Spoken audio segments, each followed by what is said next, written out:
Bien, mes chers collègues, si vous le voulez bien, on va commencer par donner la parole à notre Benjamin qui va faire l'appel. Merci Monsieur le maire. Bonjour à tous. Donc, allons-y Voilà. pour l'appel. Richard Mallier. Présent. Présent. Anna-Paula Ventron. Marie-Odile Armandon. Il y a ses affaires ici, mais donc... Les affaires sont là, mais manifestement, elle était visible. Bon. Elle va, dans la vie, elle a dû les... En pause technique. Mathieu Pietri. Présent. Monique Salomon. Pouvoir. Roger Mossé. Présent. Corinne Lemeux. Edmond Otédian. Présent. Édouard Alessander. Mathieu Morateur. Claude Lampeau. Armand Chanois. Claudine Achantre. Colette Toulec. Dominique Bièche. Roger Wex. Présent. Yann Pertuizel. Oh, voilà. Retour de Marie-Odile Armandon. André Gauthier. Présent. Véronique Garnier. Catherine Bienfait. Marie-Christine Rodriguez. Stéphane Pieracini. Patrice Lanzon. Présent. Joseph Cassaro. Marie-Pierre Vitiello. Vanessa Brescia. Christine Sicardi. Marie-Christine Oberlinkels. Jean-Marc Botin. Alain Dubois. Véronique Bianchi. Absente. Hervé Puisson. Et Anthony Chocroun, pour qui j'ai le pouvoir. Donc nous sommes 21 et nous avons le quorum, monsieur le maire. Bonne soirée. Merci, monsieur le maire adjoint. Comme d'habitude, le conseil municipal de ce soir n'échappe pas à la règle puisqu'il sera lui aussi filmé. J'ai mis un souhait, c'est que les deux caméras marchent ce coup-ci. Puisque la dernière fois, il n'y a qu'une caméra qui a marché, et donc c'était celle qui était tournée vers l'opposition. Donc voilà. Vous comprenez bien qu'on n'a pas pu faire le film correspondant à ce conseil municipal. C'est pour ça d'ailleurs qu'on a un compte-rendu qui lui sera un peu plus complet que ce qu'on voit habituellement. Voilà. Mais on en parlera tout à l'heure.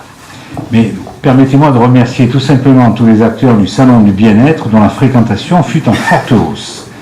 Les exposants et bénévoles du Rotary Club, avec l'appui de la commune, permettent de récolter des fonds qui seront redistribués à des associations caritatives. Je tenais également à remercier les bouquins venus nombreux samedi 7 avril pour le déploiement de la banderole du souvenir du génocide arménien sur le fronton de l'hôtel de ville, déploiement qui se passe depuis une dizaine d'années, je crois, maintenant, voire plus. J'en profite pour vous rappeler que la cérémonie officielle se déroulera, celle du 24 avril, demain à 14h, place de l'hôtel de ville. Il convient également de remercier les pilotes venus nombreux passer le week-end de Pâques à Bouc-Bel-Air pour participer à la 27e édition de la course de côte dédiée à l'ancien président de l'association sportive aixoise, Jacques Lafont, qui est décédé quelques semaines avant cette course de côte. Côté sportif, la 34e édition des Boucles Bel Air se déroulera cette fin de semaine qui va arriver, l'occasion pour les participants de découvrir de nouveaux tracés, n'est-ce pas Corinne Lemeux? Côté château, l'exposition L'Afrique, la Toscane proposée par l'association Plumes Étoiles se terminera le 25 avril pour laisser place à l'exposition de récréation dédiée à l'encadrement d'art. Pendant la semaine du 8 au 15 mai, vous pourrez découvrir une exposition de peinture et sculpture sur le marbre de Françoise Tchartiloglou, intitulée Imagine. C'est pas elle, c'est l'exposition qui est intitulée Imagine. Et aussi, non seulement Françoise Tchartiloglou, mais Bernard Varvat, notre concitoyen bien connu. N'oubliez pas d'inscrire votre équipe pour les 26 et 27 mai prochains pour plonger dans l'ère Maya à travers les nouveaux défis proposés dans l'édition 2018 de Mission Impossible. La fête des voisins, qui aura lieu les 19 et 20 mai, est l'occasion idéale pour rencontrer ces nouveaux voisins et pourquoi pas retrouver les anciens, lors d'un moment essentiel pour moi, pour le maire que je suis, un moment de partage. Tout le monde peut prendre l'initiative d'organiser un événement dans la cour d'une résidence, dans un appartement, un jardin ou dans la rue, le but étant de se retrouver autour d'un apéritif, d'un buffet entre voisins, chacun apportant sa contribution. Simplicité et convivialité, proximité et solidarité sont les mots d'ordre de ce rendez-vous. Je vous invite à rapidement vous faire connaître auprès du service promotion de la ville afin de bénéficier du concours de la municipalité qui s'engage à vos côtés à travers le prêt de matériel et à la mise à disposition de kits spéciaux composés d'affiches, d'invitations, de ballons, de gobelets et de nappes. Je vous informe que le carré des producteurs est de retour sur la place de la Fontaine depuis le samedi 7 avril et ce jusqu'au 29 septembre 2018, donc de cette année, de 9h à 12h. J'invite les patriotes à ne pas oublier la commémoration de la Journée nationale du souvenir des victimes et des héros de la déportation qui se déroulera ce dimanche à 10h30, square du Colonel Partiot, et bien entendu la cérémonie du 8 mai pour l'armistice du 8 mai 45 qui, elle, se déroulera entre autres ici, place de l'Hôtel de Ville. Enfin, il reste quelques places disponibles pour la 3e session de la surveillance en forêt, bien que je vois arriver tous les jours des candidatures, surveillance en forêt pour la période du 6 au 17 août. Mois de juillet, c'est plein, mais celle d'août, il y a encore quelques places. Donc j'invite donc les retardataires à rapidement se faire connaître. Le conseil de ce soir traitera de subventions auprès du conseil départemental, de conventions avec la métropole, ainsi que de création de postes au registre des effectifs. Voilà. Eh bien écoutez, mesdames et messieurs, mes chers collègues, place à l'ordre du jour. Donc nous avons en premier lieu l'adoption du compte-rendu de la séance du 26 mars. Ce que je disais tout à l'heure, c'est que n'ayant pu afficher sur le site de la commune le film, ou tout au moins la vidéo de ce conseil municipal, donc il y a un honneur du jour qui vous a été donné, qui a été affiché, qui est un petit peu plus conséquent que d'habitude. Est-ce qu'il vous a été donné aussi? Est-ce que vous avez des remarques là-dessus? Pas de remarques. Donc je le considère comme adopté. Je vous remercie. Ensuite, il y a l'information du conseil municipal pour les décisions prises dans le cadre de l'article L 2122 du Code général des collectivités territoriales. Il s'agit de deux conventions, deux décisions, une du 8 mars, qui est une convention avec Nostalgie Bouches-du-Rhône, concernant pour la 34e édition des Boucles Bel Air, et puis une convention avec le conseil départemental pour la mise en place d'un renfort d'animation, toujours pour les Boucles Bel Air qui auront lieu dimanche. Est-ce que vous avez des questions là-dessus? Pas de questions? Écoutez, je vous remercie. Ensuite, nous avons la mise en concurrence relative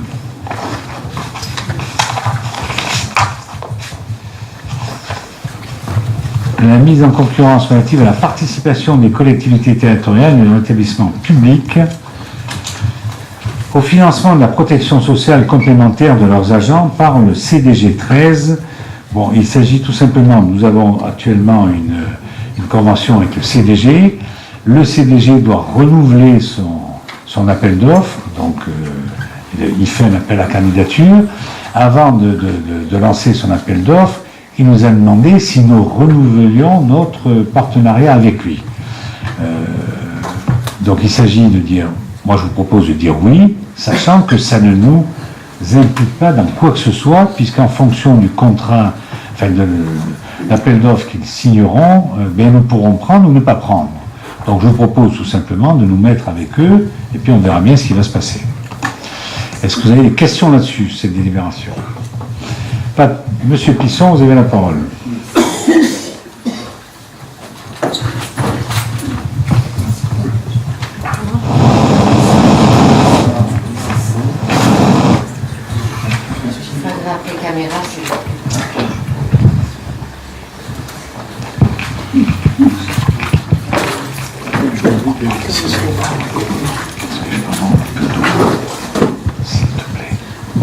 Oui, ça marche. Merci.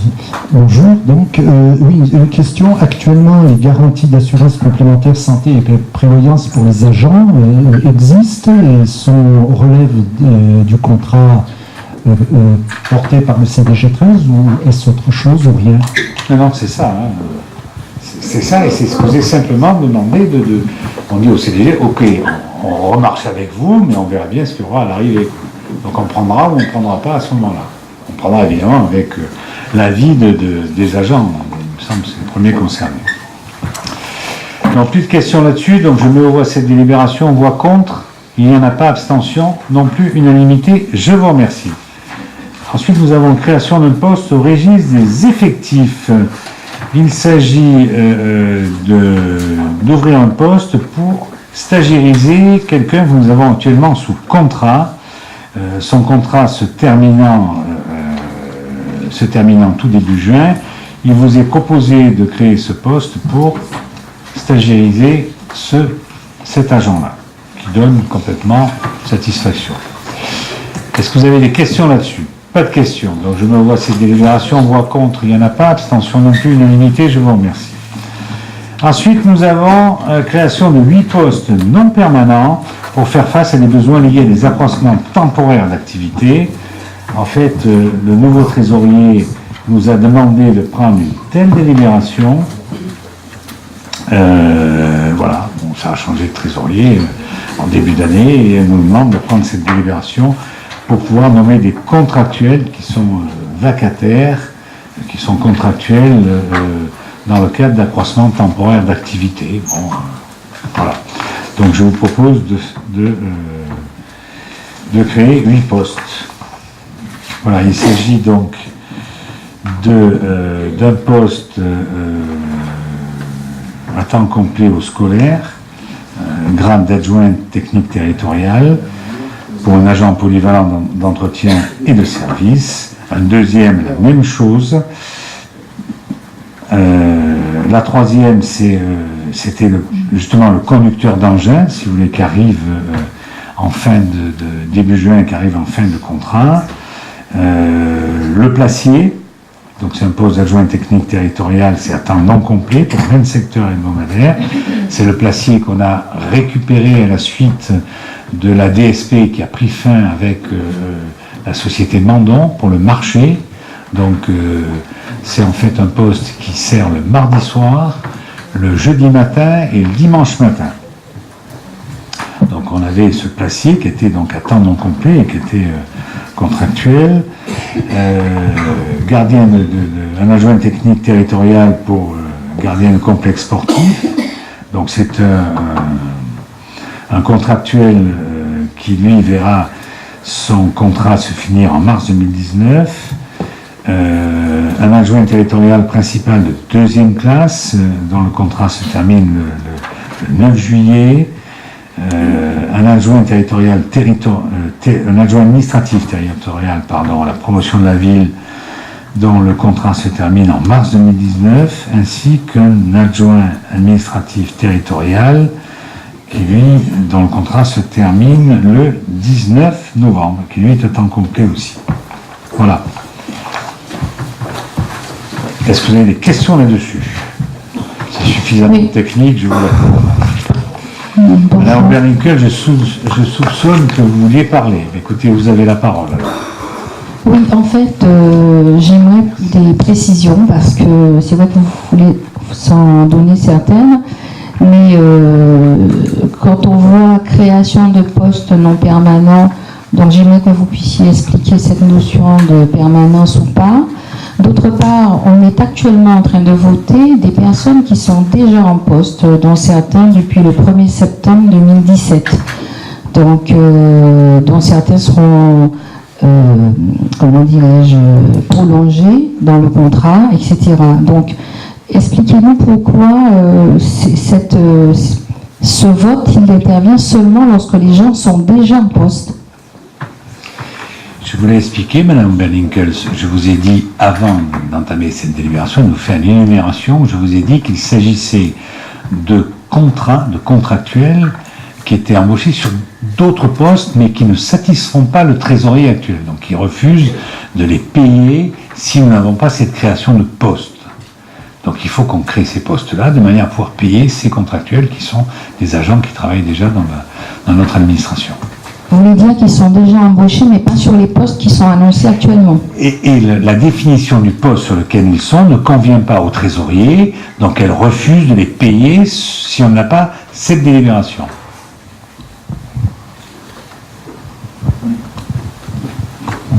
Je souhaitais parler, M. Pisson, je vous en prie. Merci.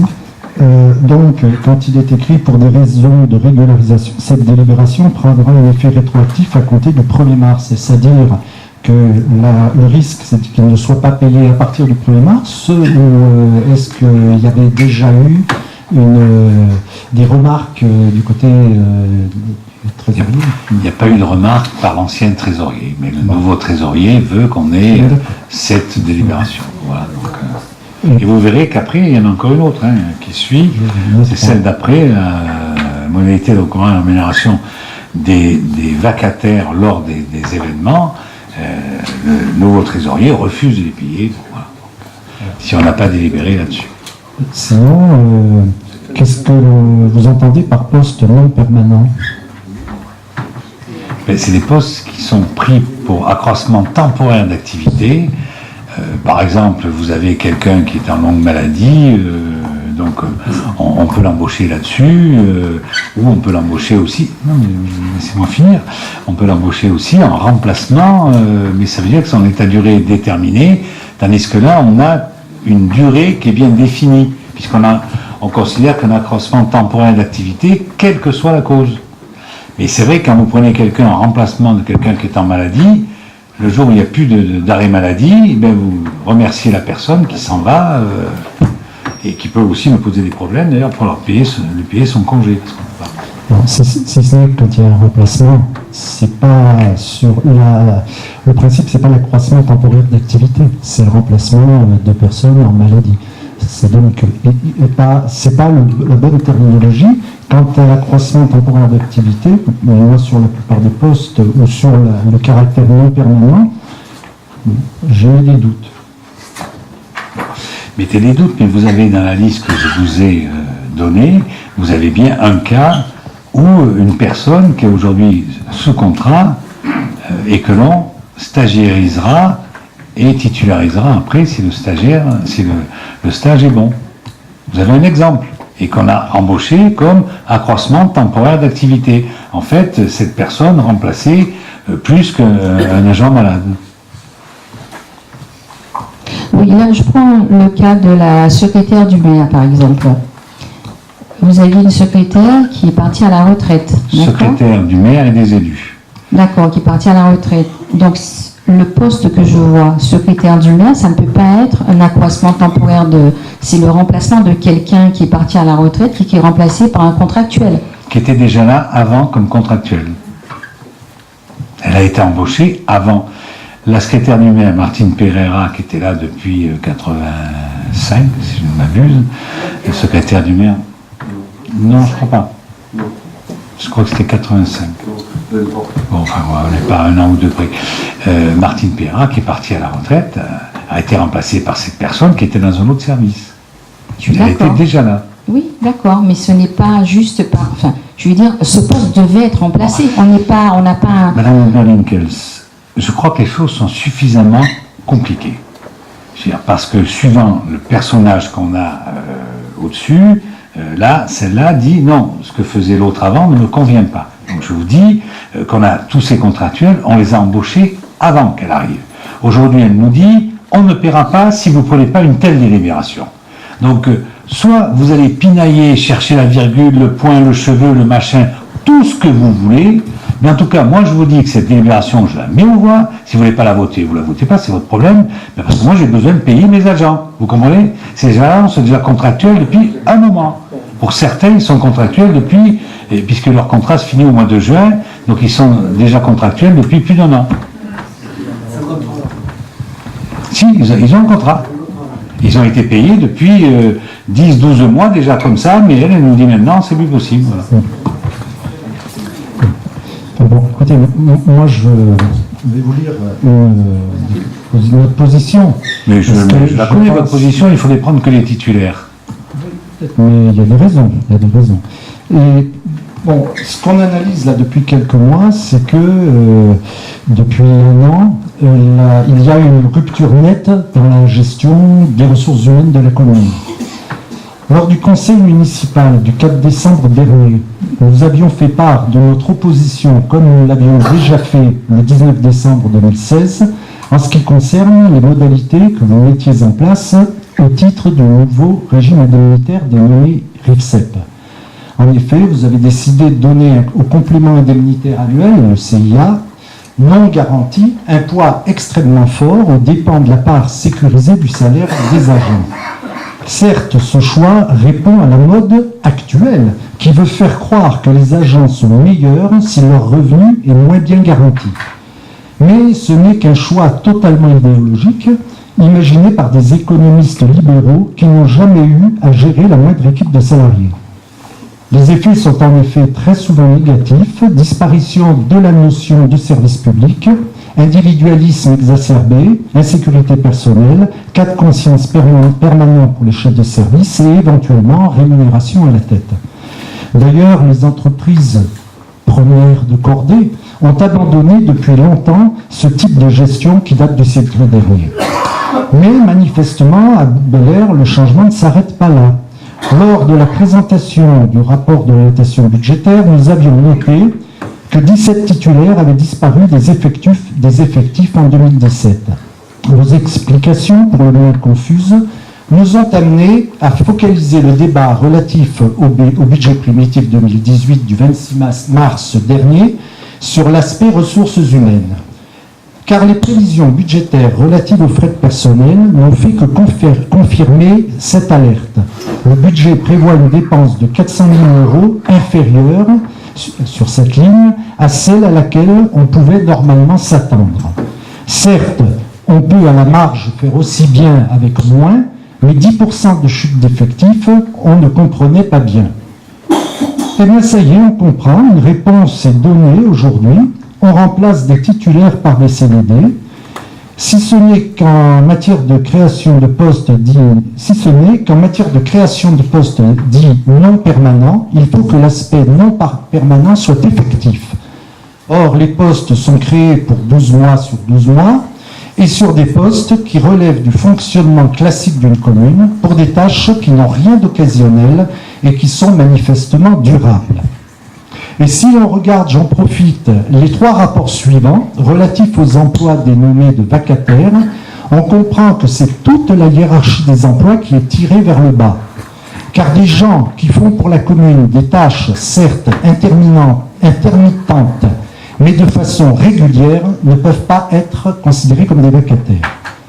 En fait, les CDD proposés devraient être embauchés sur des postes de titulaires et les vacataires évoqués devraient l'être sur des emplois en CDD. Nous voterons donc bien sûr contre le rapport numéro 5 et attendons des explications claires sur les 3 rapports suivants. Mais en tout état de cause, nous interrogerons les services de Monsieur le Préfet sur la conformité de ces embauches. Merci. Bon, vous savez, on a l'habitude que l'opposition dise au préfet qu'on fait les choses illégales. Vous savez, bon, voilà, qu'elle nous dénonce auprès du préfet, mais c'est le contrôle d'égalité. Ça passe dans le contrôle d'égalité, c'est pas la peine de dénoncer au préfet. Il le voit dans ce qu'on appelle le contrôle d'égalité. Ça, vous ne savez pas ce que c'est, le contrôle d'égalité, je vous l'accorde, vous n'avez jamais été dans la majorité. Par contre, 30 ans au Conseil régional. Monsieur Pisson, c'est moi qui ai la parole, je ne vous ai pas donné la parole, je vous remercie, je vous ai écouté. Mais non, après vous allez dire que c'est confus ce que je dis, vous ne comprenez pas. Alors écoutez-moi, au moins vous allez comprendre que les choses sont extrêmement simples, vous avez compris, c'est vrai qu'il y a un certain nombre de titulaires qui ont été supprimés des postes, pour la bonne et simple raison, parce que quand on prend quelqu'un à la place de quelqu'un d'autre qui est parti à la retraite, d'abord, ça ne sera la plupart du temps jamais le grade correspondant à la personne qui est partie à la retraite. Et oui, parce que si vous voulez, la personne qui est partie à la retraite était par exemple rédacteur principal en ce qui concerne la secrétaire du maire et des élus. Bon, on ne prendra jamais un rédacteur principal, surtout si on prend quelqu'un de jeune, rédacteur principal pour remplacer cette personne-là, parce qu'un jeune ne rentrera jamais comme un rédacteur principal. Donc, et Et de deux, donc on a supprimé un certain nombre de postes, vous l'avez noté. Je pensais que vous étiez suffisamment intelligent pour comprendre que, évidemment, on avait 10 postes supprimés, mais qu'on n'avait pas 10 agents supprimés et qu'on aurait retrouvé. Vous avez là l'exemple même des postes qui ont été retrouvés. Vous voyez que l'administration n'a pas perdu d'agents, si je puis dire, et que l'administration fonctionne tout aussi bien, même s'ils ne sont pas les titulaires. Et qu'il nous paraît évident qu'on peut prendre des gens comme contractuels, on voit s'ils correspondent bien au poste, si tout va bien, et dans ce cas-là, après, on peut les stagiairiser. Mais bien souvent, malheureusement, quand ils n'ont pas réussi au concours, on ne peut les prendre que comme agents administratifs. Et la rémunération ne leur convient pas du tout, parce que même si on a du CIA et de l'IFSE, alors CIA étant le complément indemnitaire annuel et l'indemnité de fonction, de suggestion et d'expérience, on n'arrive jamais à leur donner ce qui correspond dans le privé à leur salaire. Voilà, donc on essaie de jongler un petit peu avec ça, c'est ce qu'on fait. Tout à l'heure, je vous ai dit qu'il faut pérenniser l'emploi, donc c'est 8 emplois, faire en sorte que le trésorier les rémunère. Vous savez d'ores et déjà que pour l'un d'entre eux, on a créé un poste qui sera effectif début juin, quand il aura fini son contrat et qu'il rentrera dans la fonction publique en étant stagiairisé. Vous voyez que, tout simplement, M. Pisson, vous nous faites porter un état d'esprit et une explication qui n'est pas du tout la nôtre. Nous sommes sereins de ce côté-là. C'est clair. Vous pouvez nous dénoncer au préfet tout ce que vous voulez. Moi, je vous dis que j'ai besoin de payer les agents qui travaillent, c'est tout. Et pour payer les agents qui travaillent, ce sont des contractuels. En plus, j'ai été complètement transparent. On vous a donné, je ne pense pas que vous ayez donné les noms, mais en tout cas les contrats. Voilà, donc c'est clair. Après, même si on vous donne les noms, ça ne me dérange pas outre mesure. Donc voilà. Donc vous voyez, ce n'est pas une explication confuse, c'est une explication tout court. Voilà, donc je me revois cette délibération. Juste, vous dites, on vous a donné les éléments, etc. C'est obligatoire dans une délibération. Donc, c'est pas un don, c'est la démarche normale. Mais je vous ai jamais dit le contraire, mais je vous dis, ça vous a été donné, vous savez, donc il s'agit de pouvoir rémunérer des gens qui sont là, des fois, depuis 1 an. Voilà, tout simplement. Donc, je me vois cette délibération, voix contre. Alors, 2 contre, abstention, 2 abstentions, donc majorité. Je vous remercie. Ensuite, nous avons l'autorisation d'engagement, modalité de recrutement et de rémunération des vacataires lors des événements.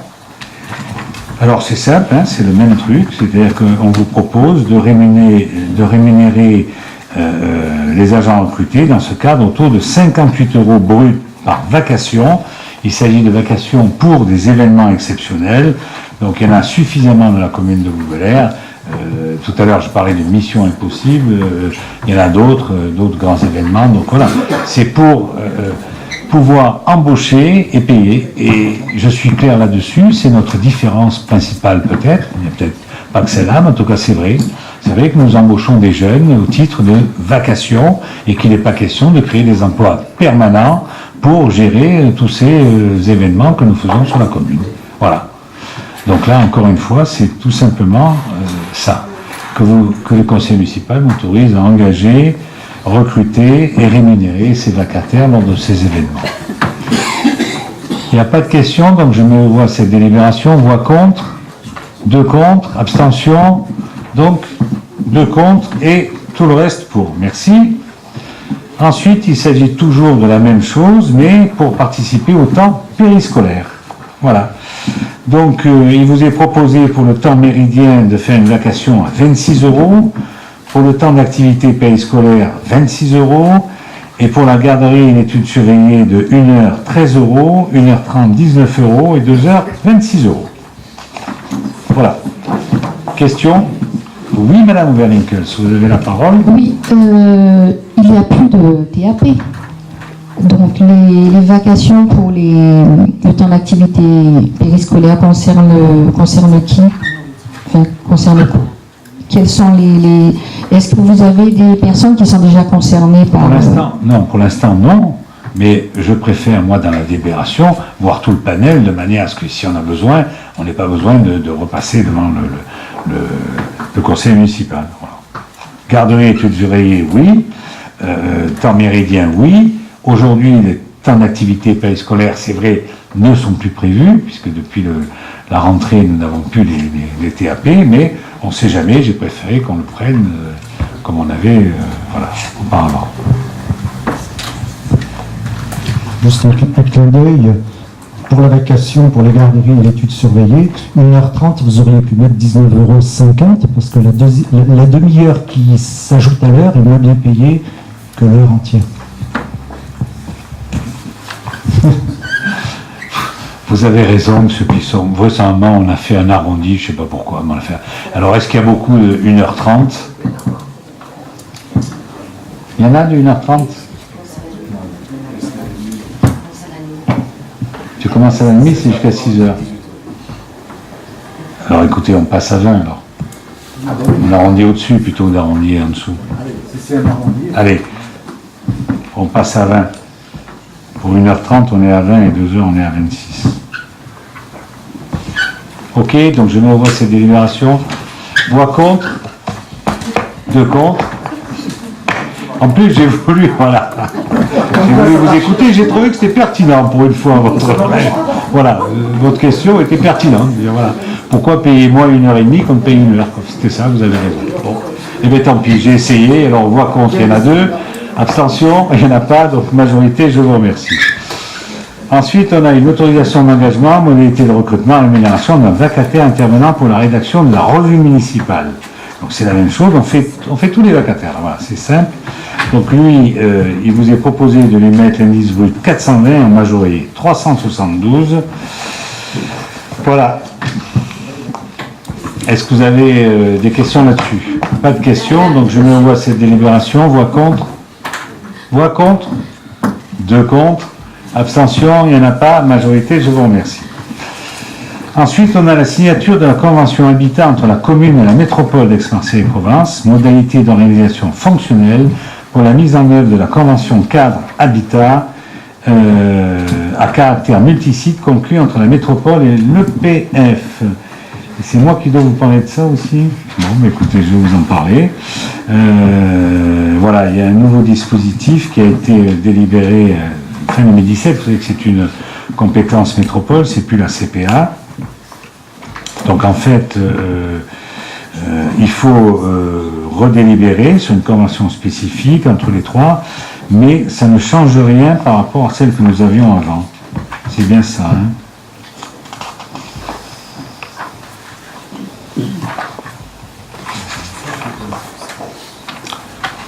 Voilà. Est-ce que vous avez des questions là-dessus ? C'est la convention avec l'EPF, en fait. Affirmatif. Mais on est en triangulaire avec la métropole. Pas de questions, je mets au voie cette délibération. Voix contre, il n'y en a pas. Abstention non plus, unanimité. Je vous remercie. Ensuite, nous avons...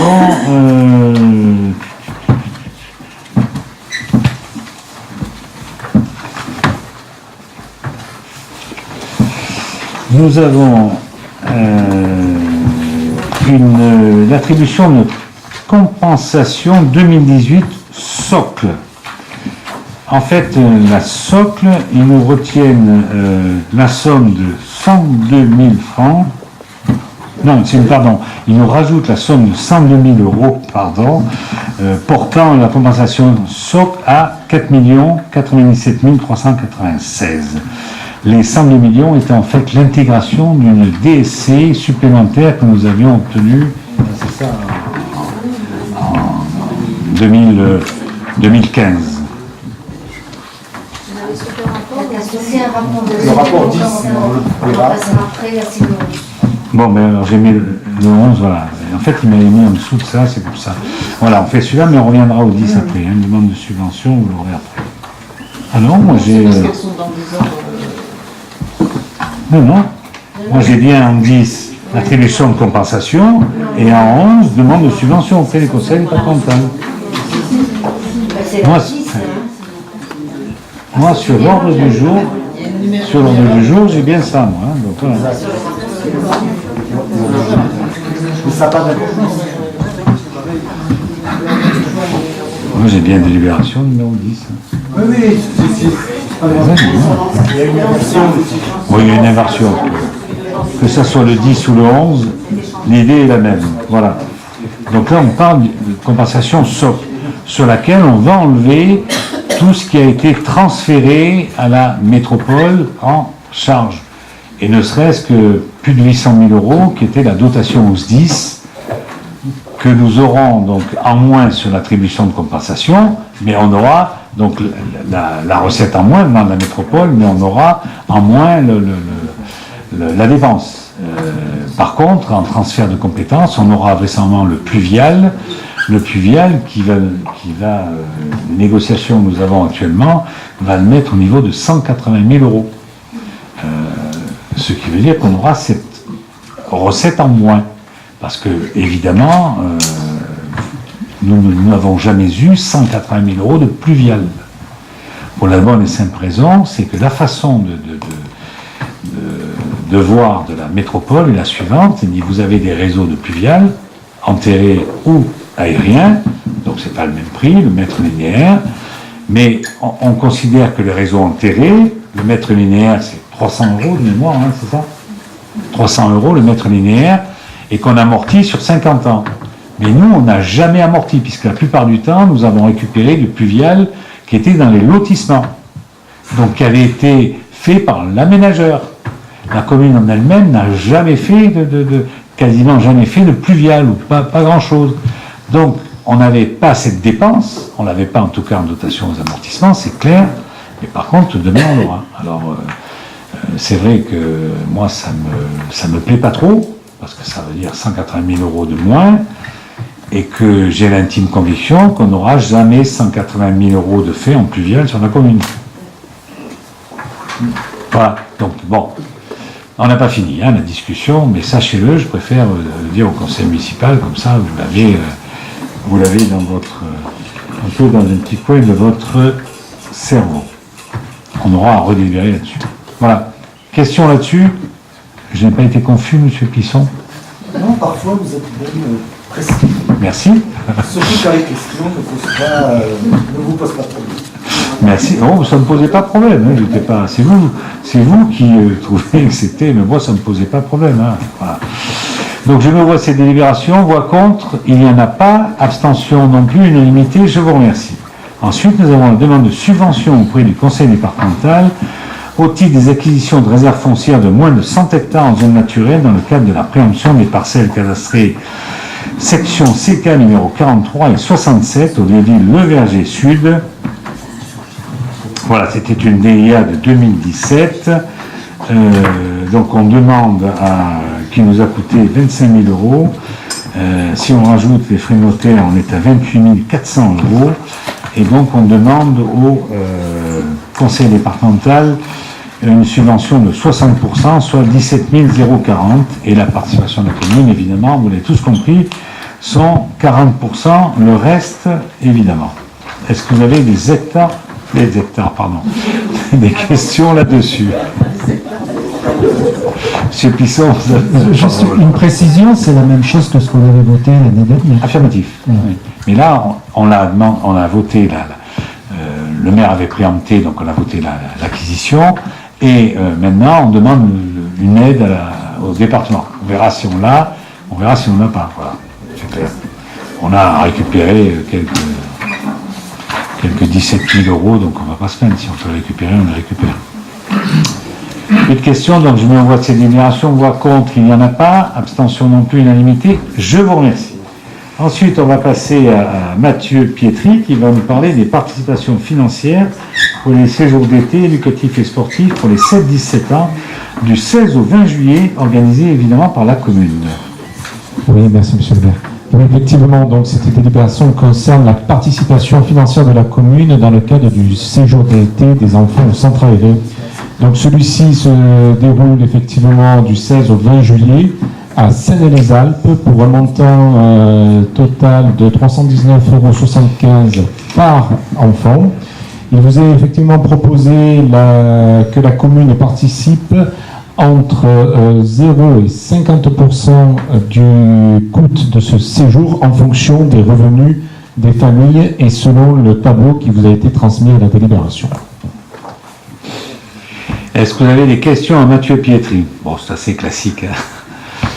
On retrouve ça tous les ans. Pas de questions, donc je mets en voie de ces délibérations, voix contre. Attendez, 65 enfants, est-ce que le nombre de places répond à toutes les demandes? Est-ce que, par exemple, l'année dernière, il y a eu des listes d'attente qui n'ont pas pu être honorées? Non, l'année dernière, il n'y a pas eu de liste d'attente, donc ça répond à la demande. On verra cette année, les inscriptions n'ont pas été faites, encore faites, mais... Donc je me vois ces délibérations, voix contre, il n'y en a pas, abstention non plus, unanimité, je vous remercie. Ensuite, nous avons, toujours avec Mathieu Pietri, une demande de subvention auprès du CD au titre de l'aide à la conservation et à la restauration du patrimoine pour la restauration d'une glacière et pour l'année 2018. Voilà, merci Monsieur le maire. Donc effectivement, il s'agit d'une demande de subvention pour la glacière qui se trouve chemin de Castillonne, qui est à proximité des jardins d'Albertas. Il est prévu une restauration globale de cette glacière avec le concours de bénévoles et de jeunes dans le cadre de l'insertion professionnelle et de CISPD. Il est demandé donc, il vous est proposé que la commune demande une subvention à hauteur de 50% du montant hors taxe au conseil départemental à hauteur de 25 000 €. C'est un chantier qui durera 3 mois, 6 semaines en tout, mais sur 3 mois. Ah oui, parce que je disais 3 mois, ça fait plus de 6 semaines quand même. Monsieur Pisson, je pense que vous avez une envie de poser une question. Non, juste de faire une remarque. J'espère que la restauration ne prendra pas la forme de la glacière de Mémé, qui a été quasiment reconstruite toute neuve et ne présente allez-y un jour, vous verrez, ils ont tout refait, les murs, le toit, tout. Ils ont mis une porte devant, ce qui fait qu'en verre, on ne peut plus voir à l'intérieur, donc que ça reste, s'il vous plaît, je dirais un peu authentique, quoi. Alors, la restauration a été validée, on a déposé une DP auprès de l'ABF, qui l'a accepté selon des précisions. Une DP, c'est une déclaration préalable de travaux, et l'ABF, c'est l'architecte des bâtiments de France. C'est vrai que... Et donc, qui effectivement a été et suivi aussi, on l'a fait en lien avec l'association Bouco Memory, qui a dans ses troupes des anciens professeurs de lycée technique qui nous accompagneront ils ont fait des rénovations semblables sur Marseille, le Fort Saint-Jean, etc. Donc, on est bien entouré, on sera particulièrement vigilant, effectivement, à ce que ce ne soit pas une restauration gâchée, quelque part. Je rappelle qu'au départ, on devait la faire avec un lycée technique et que ça ne nous coûtait pas grand-chose, mais que finalement, ça a été... Ils se sont dédiés, en fait. Voilà, ils se sont dédiés. Dans les moments... Donc... Lycée professionnel. Voilà, lycée professionnel, ma foi. Et puis, malheureusement, ça ne nous coûtait pas grand-chose, mais là, bon, ça nous coûtera un petit peu plus cher. Et un chantier d'insertion ne s'est pas montré intéressé, genre Acta Vista ou quelque chose comme ça? Non. On a sollicité plusieurs associations qui n'ont pas donné suite. Donc, l'intérêt aussi, c'est d'y associer et d'associer à la conservation du patrimoine local des bénévoles et des jeunes du bassin d'Aucun, quoi. Et c'est vraiment cet intérêt de proximité aussi que nous avons recherché. C'est pour ça que Mathieu a parlé du chantier d'insertion avec le CISPD, qui est l'intercommunal de sécurité et de prévention de la délinquance. Le C, c'est quoi? Conseil. Voilà, Conseil intercommunal de sécurité et de prévention de la délinquance, qui existe depuis une vingtaine d'années, si je m'amuse, avec Simiane. Avant, on le faisait avec Cabriès, mais Cabriès est parti du SIGV, donc on ne fait plus avec Cabriès, mais où il y a des jeunes, alors je sais pas, une année c'est une commune, une année c'est l'autre, et des jeunes qui sont rémunérés pour faire un boulot. Je me souviens que j'étais président du SIGV, ils avaient refait la peinture du commissariat commissariat des Pays de Mirabeau, parce que Cabriès dépendait de là-bas. Ils ont refait aussi, voilà, en fait, ils font un peu des travaux d'intérêt général sur des bâtiments, sur quelque chose qui appartient au public, quoi, je veux dire, aux collectivités la plupart du temps. Ils ont fait le pont de la gare à Simiane, c'était un chantier aussi avec les Simianais il y a 3-4 ans, 3 ans, bon, ils ont fait une peinture murale, voilà. Donc c'est un peu ça, et ils sont rémunérés pour le travail qu'ils font. Voilà, donc je mets au voie cette délibération. Est-ce qu'il y a, puisqu'il n'y a plus de questions, est-ce qu'il y a des voix contre? Abstention? Non plus? Unanimité. Je vous remercie. Nous allons passer à la demande de subvention auprès du conseil départemental toujours pour une aide au comité communal de feux de forêt pour l'acquisition de matériel radio, et Roger Mossé en sera le rapporteur. Merci, monsieur le maire.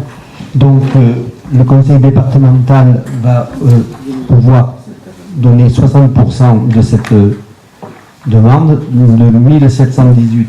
1718,54, la commune 40% de 1145,69, soit un total de 2864,23. Ce qui permet cet équipement aux membres du CCF pourront communiquer non seulement entre eux, mais aussi avec les CCF du département, et de même pourront être informés des largages effectués par des canadaires, et traqueurs, hélicoptères et bombardiers d'eau, et des signalements transmis par des régies du PH. Est-ce que vous avez des questions à Roger Mossé? Pas de questions. Je me vois cette délibération, voix contre, il n'y en a pas. Abstention non plus, unanimité. Je vous remercie. Bien, nous allons passer toujours à une demande de subvention auprès du CD au titre de l'aide au développement de la Provence numérique. Ces travaux d'installation de la fibre. Adrien, fais passer le micro, puisqu'il n'y a que le micro, fais-le passer à Mathieu. Travaux d'installation de la fibre, mise en place de la gestion électronique des documents, c'est la fameuse GED, et soutien à l'éducation numérique dans l'établissement du primaire pour l'année 2018. Donc Mathieu, nous t'écoutons. Merci, monsieur le maire. Oui, en effet, donc nous candidatons sur l'aide au développement de la Provence numérique, donc pour l'année 2018. Donc c'est un programme du conseil départemental, et nous présentons donc nos 3 projets pour cette année. Donc l'installation de la fibre. Alors c'est un déploiement plus large encore du réseau de fibre optique. Alors il y a un volet à l'intérieur de l'école primaire de la salle, donc le câblage interne à l'école primaire de la salle, et le câblage du dernier équipement public de la commune recevant du public qui n'est pas encore câblé, c'est la salle des fêtes des Terres Blanches. Donc, vous l'avez dit, monsieur le maire, en parallèle de cela, donc nous allons faire l'acquisition d'équipements informatiques pour les écoles, donc, tels que la mise en place de clients légers, l'acquisition d'ordinateurs portables et de tableaux interactifs pour continuer leur déploiement, et enfin l'installation d'un serveur de partage de données de type gestion électronique des documents pour nous permettre un meilleur fonctionnement des services, et notamment la mise à disposition plus simple auprès de tout le conseil municipal de l'ensemble des documents nécessaires. Voilà, donc tout ceci pour un montant total de 200 000 euros. Donc c'est le coût total de l'opération hors taxe. Nous demandons une subvention à hauteur de 60%, qui est le maximum dans le programme. Donc à hauteur de 60%, c'est une subvention de 120 000 euros hors taxe, ce qui nous fait un reste à charge de 40%, soit 80 000 euros hors taxe, et un montant total TTC de 240 000 euros. Vous aurez fait le calcul. Si vous avez des questions. Est-ce que vous avez des questions? Oui, monsieur Plisson. J'ai noté que c'était dans le cadre du programme du département de la Provence numérique. Donc ça veut dire que ce n'est pas des subventions automatiques, c'est qu'il faut apporter la preuve que ça rentre bien dans le programme et que il y a peut-être une concurrence entre les divers communes qui postuleront, non? Enfin, écoutez, on verra bien. Bien sûr, le programme est large. C'est un petit peu différent des autres subventions où il y a des critères et c'est blanc ou noir, quoi, quelque part. En tout cas, nous rentrons dans les critères. Voilà. Après, c'est discrétionnaire, hein, aussi, les décisions du conseil départemental. Mais nous y sommes bien représentés. Non, merci Mathieu. On essaiera de se battre pour que la commune ait quelques subsides. Alors, vous dites c'est l'or noir, c'est pas la fibre noire, mais c'est l'or noir, pourquoi pas. Écoutez, en tout cas, on se battra pour qu'on l'ait. Donc je me vois ces délibérations, voix contre, il n'y en a pas, abstention non plus, unanimité, je vous remercie. Ensuite, Mathieu le orateur va nous parler de la signature d'une convention 2018-2019 avec le CPIE pour la mise à disposition d'un économe de flux pour l'année 2018-2019. Merci Monsieur le maire. En effet, donc c'est un renouvellement de la convention, puisque cette convention avec le Centre permanent d'initiative pour l'environnement du Pays d'Aix, CPIE, est une convention que nous avions déjà signée l'année dernière. Donc il s'agit de la mise à disposition d'un économe de flux pour un total de 22 journées dans l'année. Cette convention elle-même faisait suite à la convention que nous avions avec les prédécesseurs du CPIE, Ecopole Énergie. Et donc ça nous permet d'animer ce qu'on appelle la cellule énergie, qui est en fait l'organe de gouvernance de nos consommations énergétiques, et qui permet de suivre, de prévoir tous les travaux et les acquisitions. Par exemple, c'est le cas des véhicules électriques qui permettent de faire des économies d'énergie et des économies sur les gaz à effet de serre. Et donc c'est cet économe de flux qui ne requiert pas un poste à temps plein évidemment dans notre commune, qui est mis à notre disposition pour 22 journées dans l'année, en l'échange de 10 000 € par an. Question là-dessus, pas de questions, je me vois ces délibérations, voix contre, il n'y en a pas, abstention non plus, unanimité, je vous remercie. Ensuite, nous avons toujours Mathieu Morateur qui va nous parler d'une convention avec Benoît Chanavas, qui est un apiculteur. Merci Monsieur le maire. En effet, c'est l'apiculteur qui est contractualisé en premier avec nous. Benoît Chanavas, cela fait 2 ans qu'il est aujourd'hui apiculteur de la commune. Il avait succédé à l'association L'Abeille Provençale qui propose, et j'en profite à nouveau, qui propose, elle, aux particuliers donc de pouvoir héberger une ruche sur leur parcelle.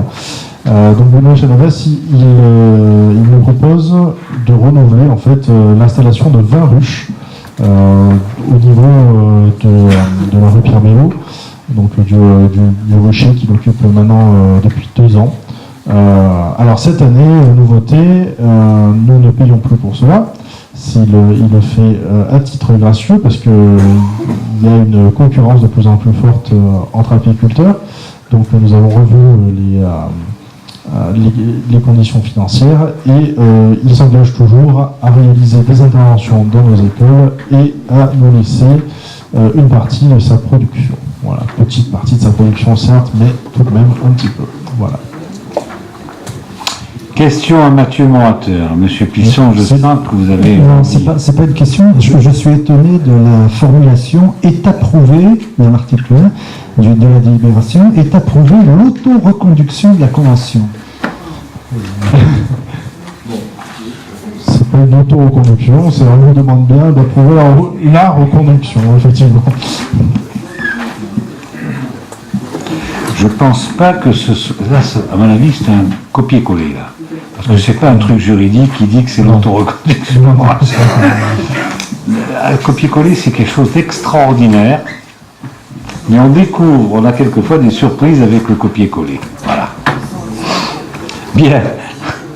Donc c'était pas une question, mais c'était pertinent. Donc on enlève auto du texte de la délibération dans l'article 1 et on met la reconduction. Donc je me vois cette délibération, voix contre, il n'y en a pas, abstention non plus, unanimité, je vous remercie. Eh bien nous allons changer de rapporteur, nous allons passer à la personne à côté, qui s'appelle Armand Chamelat, qui va nous parler de la demande de subvention auprès de la région, dans le cadre du FRAT, le Front Régional d'Aménagement du Territoire, pour la consolidation du mur de soutènement du château. Bien. Merci, monsieur le maire. Le château est propriété de la commune depuis 1987 et est ouvert au public avec de nombreux concerts et expositions qui sont programmés toute l'année. À cela s'ajoute la réhabilitation des caves afin de créer un musée dédié à l'histoire locale, projet qui doit voir le jour cette année. Par conséquent, le volume d'exploitation de ce bâtiment est amené à augmenter face à un accueil du public toujours beaucoup plus important. Or, la partie du mur de soutènement faisant partie d'un mur nettement plus vaste qui soutient la rampe d'accès au château présente une déformation accompagnée de nombreuses fissures. Par conséquent, afin de sécuriser cet espace public dont la fréquentation de visiteurs va nettement s'accroître, la commune envisage de consolider le mur de soutènement. Depuis 2016, la région propose aux communes un dispositif d'accompagnement de leur projet de développement local, le FRAT. À ce titre, il est proposé à l'Assemblée délibérante de solliciter l'aide de la région dans le cadre de ce dispositif pour le financement de la consolidation du mur de soutènement du château rue Auguste Valère. L'estimation globale de cette opération études et travaux s'élevant à 175 410 € hors taxes. Le plan de financement s'établit comme suit. La région, 30% pour 52 623. La commune, les 70% restants, 122 787, ce qui nous amène à 175 410 € hors taxes. Voilà, question, il s'agit d'une demande de subvention, question à Armand Chamelin. Il n'y en a pas, donc je mets au voie cette délibération, voix contre. Il n'y en a pas, abstention non plus, unanimité. Je vous remercie. Armand Chamelin va nous parler aussi de l'autre demande de subvention. Alors là, c'est plus la région, c'est le département. Au titre de l'aide à la rénovation ou la mise en valeur des monuments aux morts. Il besoin de préciser, monsieur le maire, que c'est la place de Yann Pertuizel que je prends cette délibération. Je propose cette délibération. 2010 marquera le centenaire de la fin de la Première Guerre mondiale, une date importante pour la conscience collective. Le Conseil départemental des Bouches-du-Rhône prévoit une aide à la rénovation ou la mise en valeur des monuments aux morts. La ville de Bouc-Bélair a entrepris depuis 2014 un travail mémoriel important intitulé Bouc-Bélair à l'épreuve de la Grande Guerre. Des livres, des DVD, des expositions, des conférences, des produits culturels, etc. L'aboutissement de ce projet est la réfection du monument aux morts situé sur la place de l'hôtel de ville, soit ici. L'intervention constituera notamment un rafraîchissement de la pierre, la peinture de la grille en fer forgé et le remplacement de la plaque sur laquelle certains nombres de soldats morts pour la France ont été omis. Le plan de financement s'établit donc comme suit. Le conseil départemental 13 pour 70%, 8 190 € hors taxe. La commune 30%, 3 510, soit 11 700 € hors taxe. Voilà, est-ce que vous avez des questions là-dessus? Pas de questions, je mets au voie cette délibération, on voit contre. Monsieur Pisson est contre. Bon. Abstention? Pas d'abstention, donc majorité, merci. Ensuite, nous avons les questions diverses. Alors, écoutez, j'ai 3 questions diverses de Madame Oberlinkels et une question diverse de Monsieur Wex. Je sais qu'on a dit. Donc, on va d'abord voir si Monsieur Wex le permet. On va d'abord voir les questions de Madame Oberlinkels qui nous dit l'accident de pollution de grande ampleur que nous avons eu sur notre commune le 8 avril dernier vous a conduit à une plus grande fermeté vis-à-vis de la société Altéo et de l'arrêté préfectoral confirme la gravité des faits. Compte tenu de ce climat d'incertitude et d'insécurité, pourriez-vous reconsidérer le vote du dernier conseil municipal approuvant la création de 2 chemins de randonnée de 13 et 18 km précisément autour du site de Manche-Gary? Je peux juste vous dire une chose, c'est que c'est vrai qu'il y a eu un événement exceptionnel qui s'est produit donc le dimanche 8 avril. Oui, dimanche 8 avril, c'est ça, le dimanche 8 avril, que ça a permis de secouer un peu le cocotier, je le dis et redis, j'en avais marre à tous les comités de suivi, quand on prenait des heures et des heures à discuter du sexe des anges et surtout de la composition de l'eau qui était rejetée dans la fosse Cassidène, alors qu'il y avait énormément d'éléments solides qui étaient enlevés de cette eau, qui étaient rejetés, et quand on arrivait à la fin de comité de suivi, le maire de Bouver s'exprimait, puisqu'en fait on parlait à ce moment-là du site de Manche-Gary et de l'exploitation de ce site, et je disais, devinez, alors vous trouvez qu'il n'y en a pas assez, moi je trouve qu'il y a déjà plus de 300 000 tonnes de solides qui sont installées et stockées temporairement sur le site de Manche-Gary, vous trouvez qu'il n'y en a pas assez, moi je trouve que c'est déjà pas mal, et j'aimerais bien quand même qu'on parle de ce stockage temporaire, parce que si je comprends bien, ça devient définitif si on écoute, puisque vous trouvez qu'encore on en rejette une eau qui est encore trop chargée dans la fosse Cassidène. Voilà, donc ça c'était pour la petite histoire, j'en avais marre. Donc de ce fait, ce qui s'est passé le 8 avril est proprement scandaleux, ça a montré qu'Altéo ne fait pas ce qu'il doit faire, c'est-à-dire les choses sont claires. Moi, à toute chose malheur est bon, c'est ce que je dis très souvent, à toute chose malheur est bon, ça m'a permis de m'exprimer. Pour une fois, on a écouté le maire de Bouver et la commune de Bouver qui disait on en a marre d'entendre que Cassis. Maintenant, c'est plus à Cassis, mais c'est à Bouver. On trouve qu'à Cassis, c'était pas bien, il faut trouver qu'à Bouver, c'est pas bien non plus. Parce qu'autrement, on met chacun, on les met pas sur le même pied d'égalité. Donc je puis vous dire que depuis, il y a eu un arrêté préfectoral qui a été pris d'urgence, qui a été pris le mercredi. Moi j'avais écrit au préfet pour lui dire qu'il faut faire quelque chose, les services peut-être ne contrôlent pas assez, enfin, peu importe le truc, où Altéo a été mis en demeure de faire cette chose. Il y avait la semaine dernière, c'était de mémoire jeudi, une réunion jeudi matin, non, jeudi après-midi, c'est ça, jeudi après-midi, qui était en fait la commission terre, qui était une sous-commission du comité de suivi, où Altéo a été un peu mise en demeure, mais c'est vrai qu'Altéo ne savait plus quoi faire, quoi. Donc, comme par hasard, il y a des choses qu'il devait faire, qu'on m'a averti vendredi soir que les choses étaient faites, enfin voilà, donc comme par hasard, on a fait des tas de choses. Alors évidemment, on me dit la neige nous a empêché d'eux, la pluie nous a empêché d'eux, enfin ça. Puis oui, si on l'avait fait avant, peut-être qu'il n'y aurait pas eu, on l'aurait fait avant la neige ou avant la pluie, quoi. Je veux dire, voilà, donc quoi qu'il en soit, à toute chose malheur est bon, et c'est vrai que de ce côté-là, on a on a un nouvel inspecteur de la DREAL, on a fait, voilà. Donc les choses sont, à mon avis, mieux prises qu'auparavant, mais pour moi, je le rappelle, c'est très simple.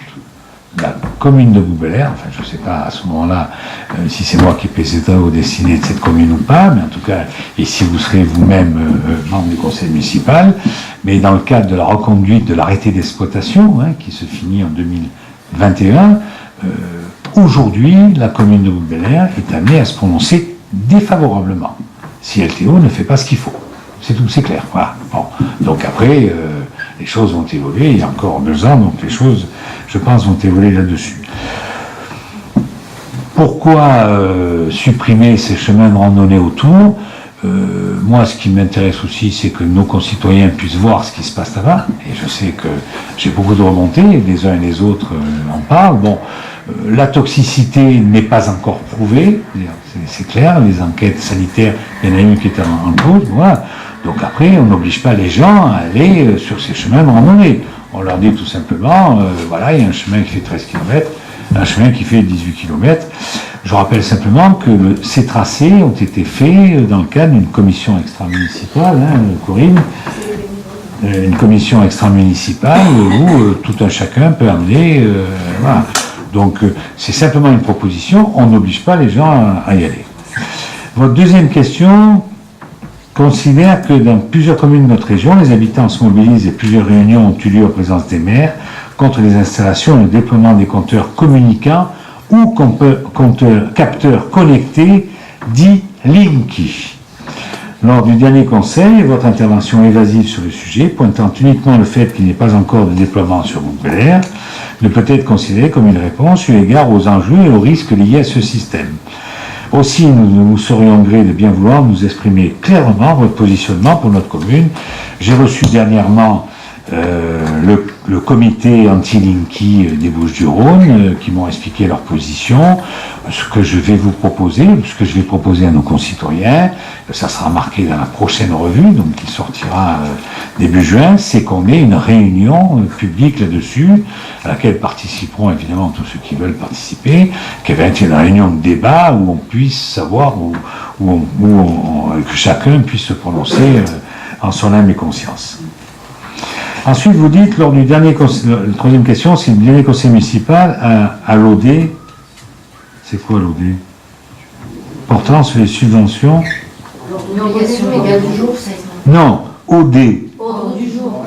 Ah, alors moi j'aurais dit ODJ, ordre du jour, ou logis. Là vous mettez OD, j'étais un peu coincé. Voilà. Pourtant, sur les subventions attribuées aux associations, une subvention de 34 000 a été rajoutée et votée à la dernière minute sur la ligne d'hiver. Merci de nous préciser là où les bénéficiaires de subventions et pour quelle action. Simplement, Madame Berlinkes, je vous dirai une chose, c'est que je n'ai pas pouvoir d'attribuer une subvention à qui que ce soit. Seul le conseil municipal a pouvoir. Par contre, là, on a eu une recette de dernière minute qui est arrivée. On l'a mis, il fallait bien, on avait la recette qu'on a intégrée dans notre truc, donc on avait plus de recettes que de dépenses. Donc ces 34 000 € ont été mis sur cette ligne-là. Pourquoi? Parce que nous savons que on a toujours besoin, pas de petits pois chez soi, mais d'argent pour des subventions exceptionnelles, voire extraordinaires, si je puis m'exprimer ainsi, à des associations qui en ont besoin parce qu'elles sont qualifiées pour un championnat national, par exemple c'est arrivé à la natation, pour la gymnastique aussi, c'est arrivé aussi au hand, d'avoir une subvention, à nous demander une subvention exceptionnelle, parce qu'ils ont réussi tel ou tel tournoi où ils sont qualifiés pour ceci ou cela. Donc on l'a rajouté à ce moment-là. Ne vous inquiétez pas, si tout n'est pas dépensé, ça servira l'excédent de fonctionnement et donc ça restera pour l'année prochaine. Ne vous inquiétez pas, c'est la comptabilité publique qui est ainsi faite. Ce ne sera pas, le maire ne pourra pas attribuer à qui que ce soit comme il veut. Voilà. Et je peux vous dire d'ailleurs d'ores et déjà, on a eu aujourd'hui une demande de subvention exceptionnelle qu'on aura au prochain, à l'ordre du jour du prochain conseil municipal, qui est pour le basket, parce que le basket vont faire un tournoi, les jeunes en Vendée. Donc imaginez, en Vendée, pour y aller, c'est pas facile. Vous allez par le train ou location de voiture ou ce genre de choses. Bon, donc ils vont monter un dossier de subvention, ils vont demander une subvention exceptionnelle parce qu'ils ont, ça va leur coûter à peu près, on m'a dit, de l'ordre de 4 000 €. Voilà, donc je vous proposerai au prochain conseil municipal de leur voter 1 500 € en fonction de ce que Simian aura dit, parce que c'est un club qui fait Bouc et Simian. Club de basket, c'est une entente entre Bouc et Simian. Voilà. Donc si Simian donne quelque chose, on donnera le complément pour faire en sorte qu'ils aient au moins que 1 600 ou 1 700 € qui représentent à peu près, on va dire 25% du coût. Les parents s'y mettant et le club aussi s'y mettant. Voilà. Voilà donc ce que je peux vous dire là-dessus sur vos 3 questions. Maintenant, Monsieur Wex, qui est, il est sur les starting blocks, qui veut poser sa question. Je suis un petit peu pressé. C'est une question qui est sur l'avancement du chantier de RD 8N et plus particulièrement les solutions apportées pour la circulation automobile du quartier de la Gardure. Ah, Monsieur Wex, non, vous n'étiez pas à la visite de quartier samedi, puisque ça a été évoqué à la visite de quartier samedi. Vous voyez tous que le chantier de la RD8N est planté. Bon, il s'avère qu'on attend qu'Enedis fasse le basculement, qu'on a eu un peu des soucis, qu'il a fallu faire un choix, parce que avec une conduite d'eau potable qu'on a dû changer à un moment donné, qui a fait un surcoût, avec le surcoût du giratoire qui va se faire au niveau de la route de la Gardure, au niveau du routier. Bon, tout ça fait que ça a un peu...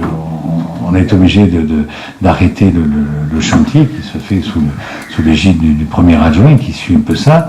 Et puis les commerçants qui n'avaient pas bien compris ce que nous comptions faire là-dessus, les riverains. Donc il a été proposé tout simplement de supprimer le tourne à gauche pour aller au centre commercial de Sambaki en faisant un niveau central, comme tout au long de la RD 8N, du giratoire Randink jusqu'à ce fameux giratoire. Après, nous n'avons pas, compte tenu du budget qui est depuis 2016, 2017 et maintenant 2018, on ne pouvait pas mettre de rallonge et on est obligé donc de s'arrêter au niveau de ce giratoire, nouveau giratoire qui va avoir lieu sur la route de la Gardure et la RD 8N au niveau du routier. Donc après, nous traiterons l'an prochain entre ce giratoire et le carrefour de la Croix d'Or. Un peu compliqué parce que là, il y a des décisions à prendre qui ne sont pas très très simples sur la Croix d'Or. On ne peut pas faire de vrais giratoires, on ne peut pas pousser des murs, c'est le cas de le dire. Hein. On est chez les gens, voir un mur de soutènement d'un côté, et de l'autre côté, on est chez les gens, et bon, voilà.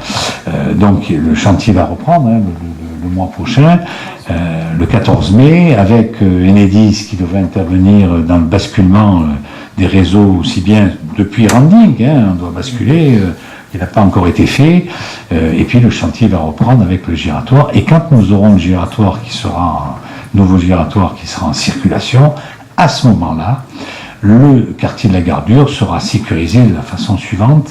La route de la Gardure sera, aujourd'hui, elle est en double sens, depuis l'avenue Thiers jusqu'à l'aire des Huitaines. Elle sera en double sens depuis l'avenue Thiers jusqu'à le petit barreau entre l'aire des Huitaines et la route de la Gardure, puisque l'accès sur l'avenue Thiers sera coupé. Il n'y aura plus d'accès, enfin plus de sortie plutôt sur l'avenue Thiers, mais par contre, les gens sont donc en impasse, et l'impasse se fera sans doute style DFCI pour que les pompiers puissent intervenir s'ils doivent intervenir. Hein. C'est un quartier qui est en bordure de forêt, où il y a quand même quelques soucis de feu. Pour les ambulances, c'est autre chose. Donc, par contre, le petit barreau sera aussi en sens unique. Il ira de la RD 8N vers la route de la Gardure. Et la portion située de là jusqu'à la RD 8N, donc jusqu'au chemin de la Gardure, sera en sens unique. C'est-à-dire qu'on ne pourra plus la remonter, mais on pourra la descendre de ce petit barreau vers la RD 8N. Ce qui fait qu'on aura quelque chose d'assez logique. Et finalement, on ne se promènera là-dedans, non plus des gens qui viennent d'ailleurs pour éviter le giratoire, mais tout simplement des gens qui sont du quartier. Voilà, en quelques mots, mes chers collègues, le compte-rendu de ce qui se passe. Voilà, eh bien, écoutez, nous avons fini l'ordre du jour. Je vous remercie, je vous souhaite à toutes et à tous un bon appétit et une bonne soirée.